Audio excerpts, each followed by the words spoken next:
In this session, we're continuing to talk about specifically the mind's eye. And the first thing that we're going to do is to review definitions.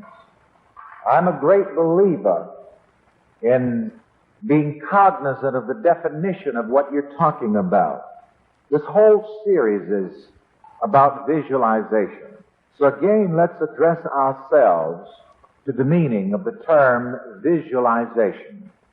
Visualization is seeing and feeling yourself in your own mind, already being, doing, and having the good that you desire. Visualization is deliberate, positive, creative dreaming of things into expression. Visualization is using the imagination consciously and willfully to be what you want to be, to do what you want to do, and to have what you want to have. Let's talk about the mind's eye, and let's review the definitions for the mind's eye from the last session. When we talk about the mind's eye, or the eye of the mind, we mean the esoteric visional faculty of God in man, which sees mental images into manifestation. The eye of the mind is God in creative action through the imagination of man. I like that. And I want you to say to yourselves, God creates through my imagination. Come on. God creates through my imagination. Remember that. It's good to know that. God creates through my imagination. Say that again. God creates through my imagination. That brings us specifically to this session's lesson titled, In My Mind's Eye. And there's a verse of Scripture here from Romans the 4th chapter and the 17th verse.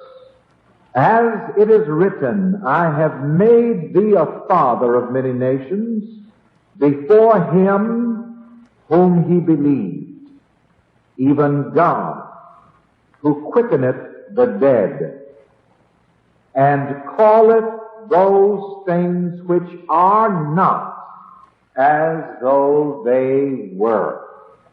I want you to pay particular attention to the words, calls those things which be not as though they were.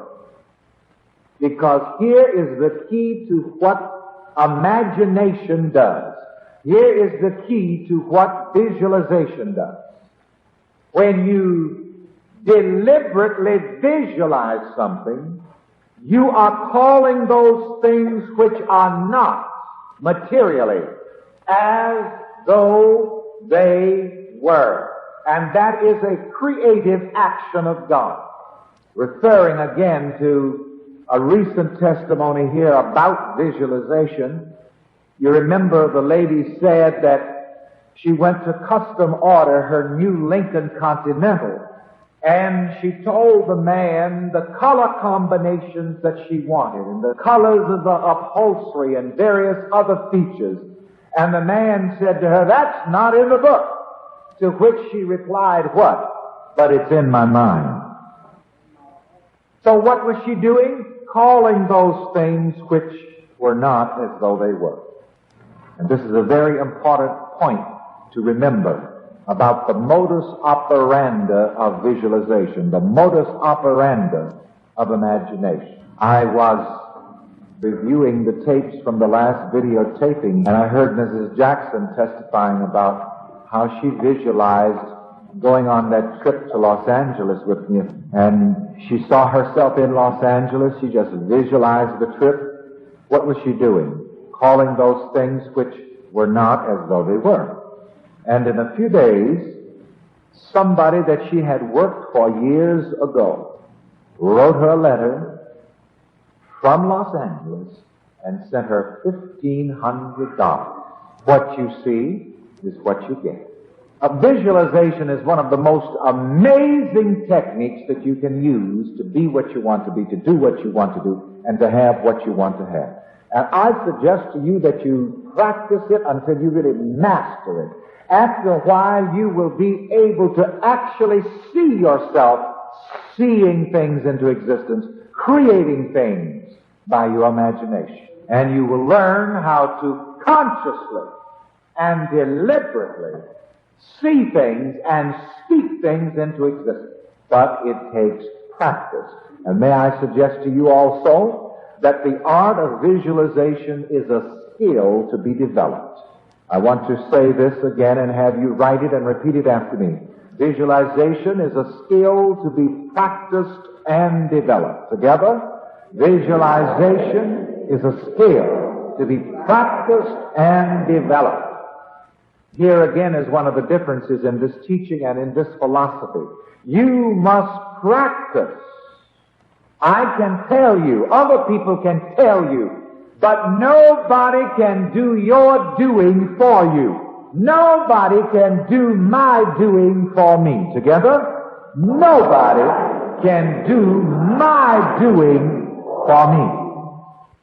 I can pray for you, but I can't do your praying for you.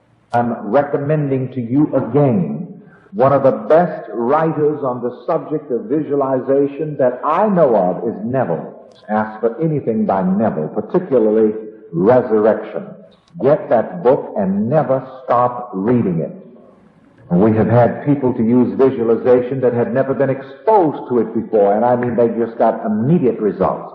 One of the things you have to be careful about in visualization is not to have any stress or strain about it.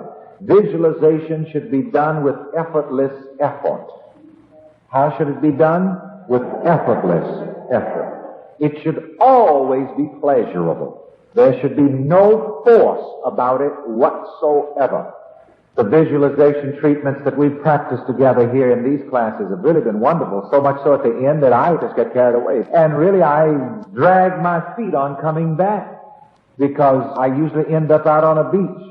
And you know, the vision goes before you, and it will come again and receive you unto itself, so that where I am, there you may be also. That particular verse of Scripture means that when you visualize something, you send your messenger before you. The vibrations of your visualization goes throughout the universe. The vibrations of your visualization go throughout the universe and brings shape and form to what you visualize, and leads you across a bridge of incident to the materialization of whatever you visualize. And many times it happens in strange ways, like the lady who visualized the trip to Los Angeles, and an employer from years ago, just out of the blue, sent her the money. You know, your vibrations are always drawing things to you anyway. If I be lifted up, I will draw all men unto me. It means whatever idea, whatever belief, whatever feeling, whatever vision I lift up and believe in my mind will draw all corresponding manifestations unto me. Everything necessary for the materialization of your vision will be drawn to you in ways that you cannot and need not consciously devise. I want to repeat that. Whatever you visualize will be brought into your experience in ways which you cannot and need not devise. Part of it is from a quotation from Neville. Whatever you visualize. Maybe I haven't told you so much about my favorite books. Next to the Bible, that is my favorite book. That's saying a lot. If you ever master visualization, you've got it. Whatever you visualize will materialize in ways which you cannot and need not consciously devise. And it is well that I dwell on this again and again, because I don't want you to think that you are responsible to force things into existence, to force what you visualize. Every good desire has its own mechanics. its own modus operandi of materialization. And it may help you to know this. Every good desire that God ever gives you has its own built-in modus operandi, its own built-in power of fulfillment. Wow! Let me hear you say, power of fulfillment. So you remember this about your visualization. All of your good imagination, all of your good visualization has its own built-in power of fulfillment. Every good desire that you ever have had, do have, and ever will have is given to you by God in you. Remember that. God is the origin of my every good desire. Together?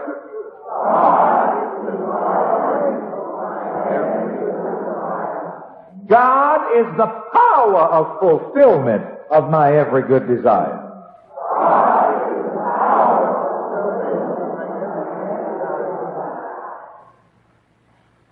Remember that. Now, what are you going to do if you want some good?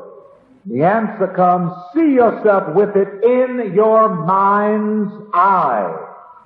When you see yourself with it and feel it in your bones, you'll get it. You must see it and feel it. And if you can see it and feel it, you'll get it. And this works for everything, including money.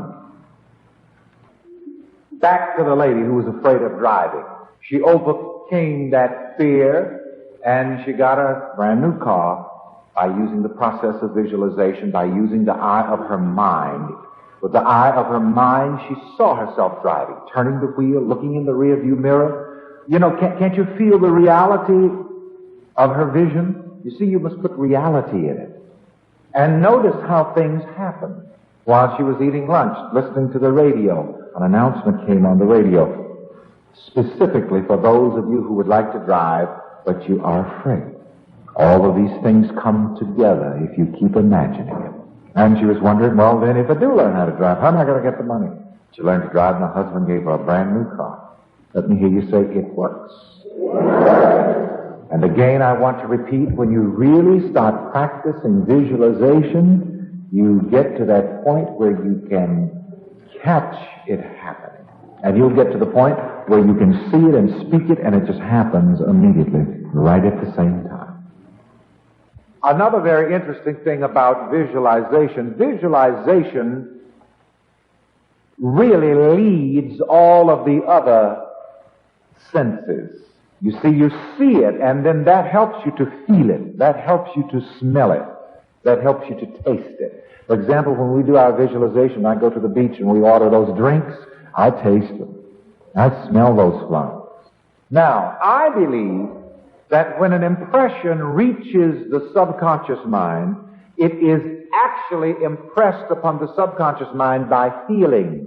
I believe that all subconscious impression is translated in the latter end into feeling.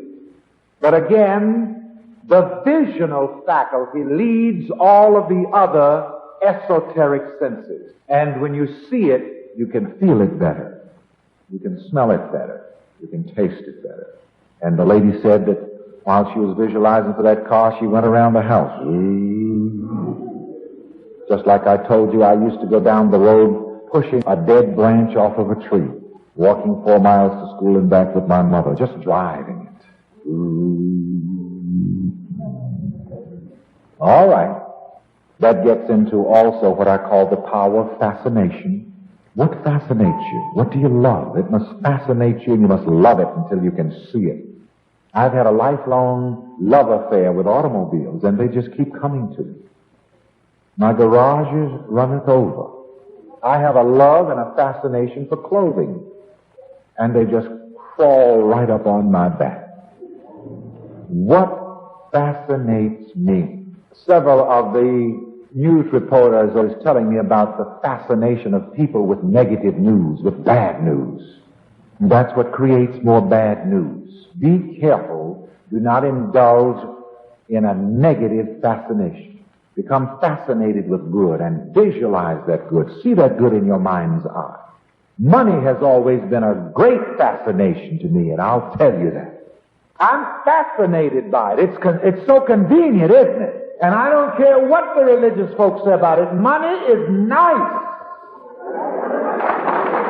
Like one man said, he said, I've been poor and I've been rich. And he said, and I can tell you from experience, rich is better.